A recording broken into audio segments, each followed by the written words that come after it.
All right, let's take a look at number 148. It says a healthcare provider prescribes 3,000 ml of D5W to be administered over a 24-hour period. The nurse determines that how many mLs per hour will be administered to the client. Fill in the blank.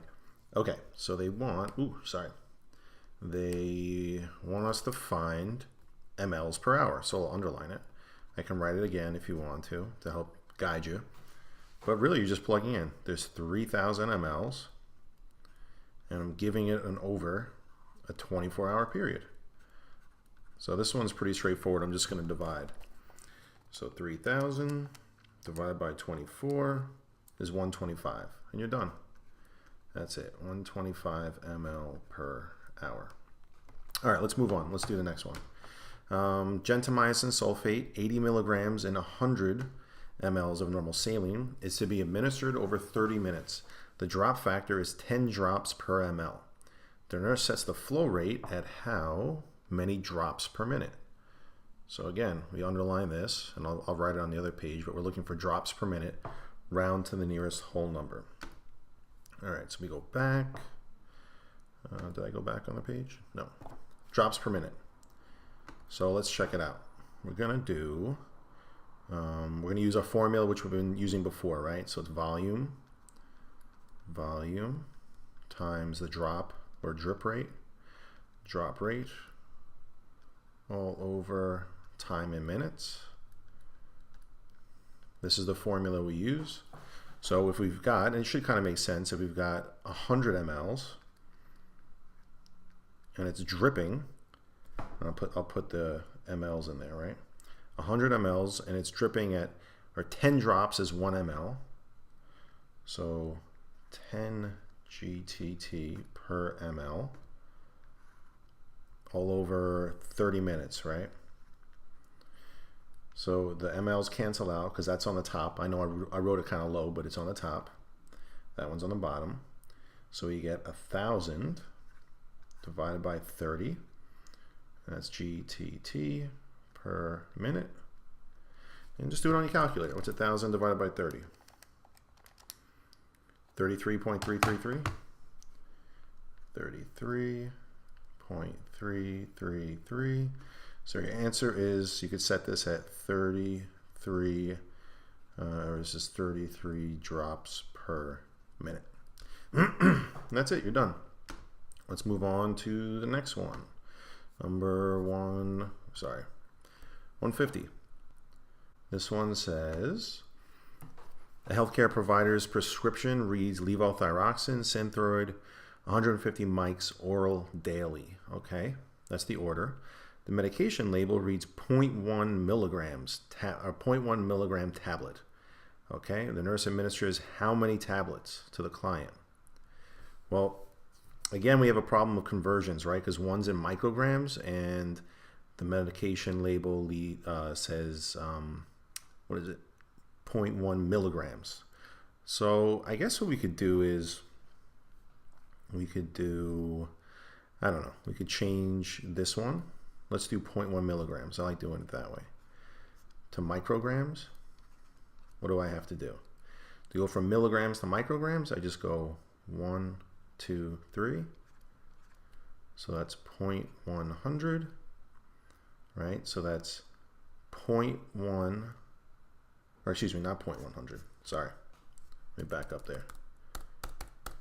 You move it over 3 places and you get 100. So 100 micrograms, sorry. So the Synthroid tablet, it's 100 micrograms. I can write it here. The tablet is 100 mics per tablet. Okay? And they want 150 micrograms. So if you can't do that in your head, when I see that right away, it just means you're going to give a tablet and a half of a tablet. So 1.5 tablets. Right? That should be the answer, 1.5. If you didn't get that right away, how else could you have done it? Well, you could have said, if it is, each tablet we said was 100 mics a tablet, so 100 mics are in one tablet. We have 150 mics, keep our units, right? Mics are in the top, is how many tablets? And after you cross multiply this, you get ooh, that looks bad.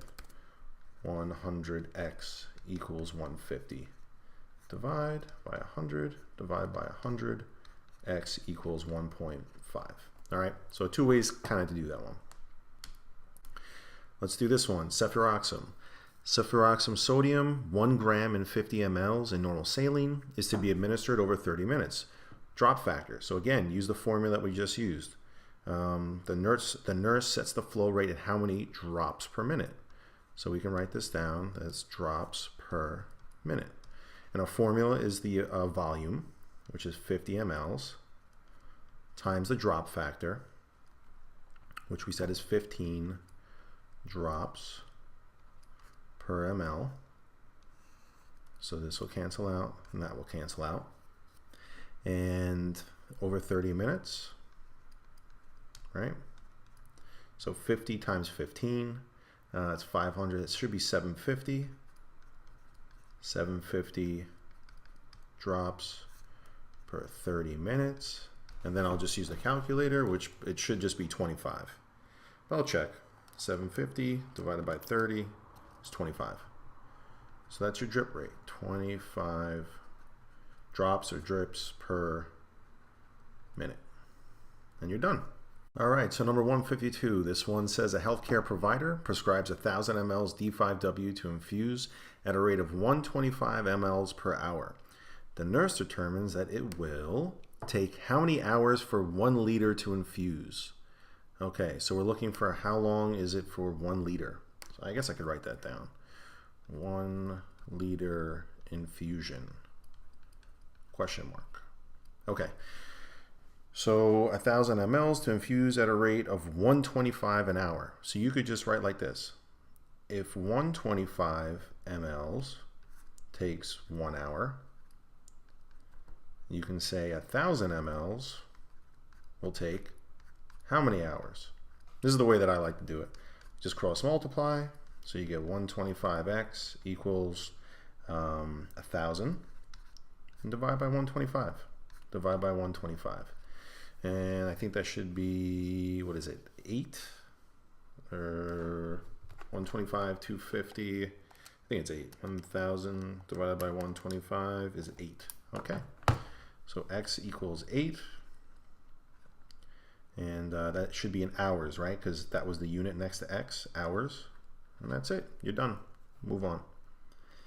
Okay, let's do 153.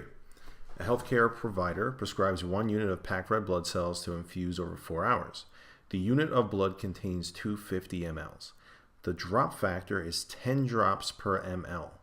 The nurse prepares to set the flow rate at how many drops per minute. So again, we're going to use that formula that we always use, which was volume, right, times drop rate all over time in minutes. Time in minutes. So let's see what we can plug in.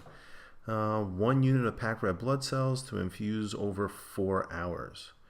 So, well, I guess I could put the minutes down there. 4 hours is going to be 4 times 60, right? 60 minutes in an hour.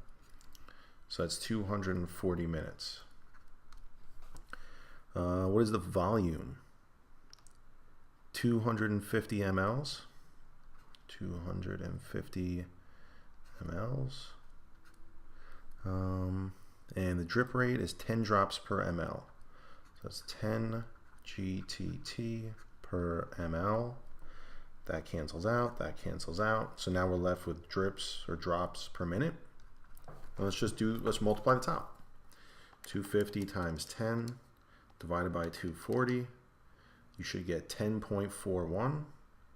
So it's 10.41 GTT per minute. And if we're rounding, we just round to 10. Okay, that's it. Let's do number 154. Move on. A healthcare provider's prescription reads morphine sulfate 8 milligrams stat. The medication ampule reads morphine sulfate 10 milligrams per ml. The nurse prepares how many milliliters to administer the correct dose. So we want our answer to be in mLs, and sometimes it helps to draw a picture, you know, especially with the ampules. They kind of look like this, right? And you can break off this piece on the top. So it's 10 milligrams per ml. So I don't know if that helped us in that one, but it's 10 milligrams per ml. And they want 8 milligrams stat. Well, this goes back to if I asked you for 20 milligrams, you would just double it, right, and make 2. Or if it was 5 milligrams, you take half. But 8 is a funky number, so the way you can just do it, if it's 10 milligrams per 1 ml, 8 milligrams would give us how many mLs? And again, you can just cross multiply. This is the way that I like to do it. So 8 equals 10x divided by 10 divided by 10. And you should get 8/10, which is 8 divided by 10, which is 0.8. So you're going to give 0.8 mLs, okay? And which you can easily do when you have those little tiny syringes, the 1 ml syringes. Super easy to do. You give that when you're going to give pain meds like fentanyl or Dilaudid, okay? So let's say you didn't like this way how to do it. What's the other way you could do it? Well, the way they tell you in the book, it's what? The desired dose all over the available dose times the available mLs. This is kind of like the other way of doing it. So our desired dose is 8 milligrams. We have 10 milligrams, and then it's per ml, so 1 ml. That's our available volume. Available mLs or available volume. Okay? So this is really the same thing. 8/10, 0.8, and you just get 0.8 again. So same way of doing, you know, slightly different way, the textbook version of doing the same problem.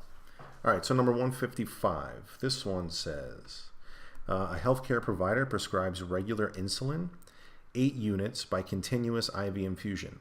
The pharmacy prepares the medication, delivers an IV bag labeled 100 units of regular insulin and 100 ml normal saline. And this is what we use on the unit, same stuff. An insulin pump must be used to administer the medication. The nurse sets the infusion pump at how many mLs per hour to deliver 8 units per hour? Okay. Well, the nice thing is that this is a 1-to-1 ratio. 100 units, so we're going to just save time. 100 units of insulin and 100 mLs. So that means every single ml has the same amount of insulin. Same amount of insulin per same amount of fluid, right? 100 to 100, 1-to-1. So we're just setting this at 8. That's the nice thing about an insulin drip. They're usually set at 100 units per 100 mLs, okay? And just for nursing and NCLEX, regular insulin is the only one that can be given IV, right? Just remember that one. So 1-to-1 ratio, you're just going to put 8, and you're done.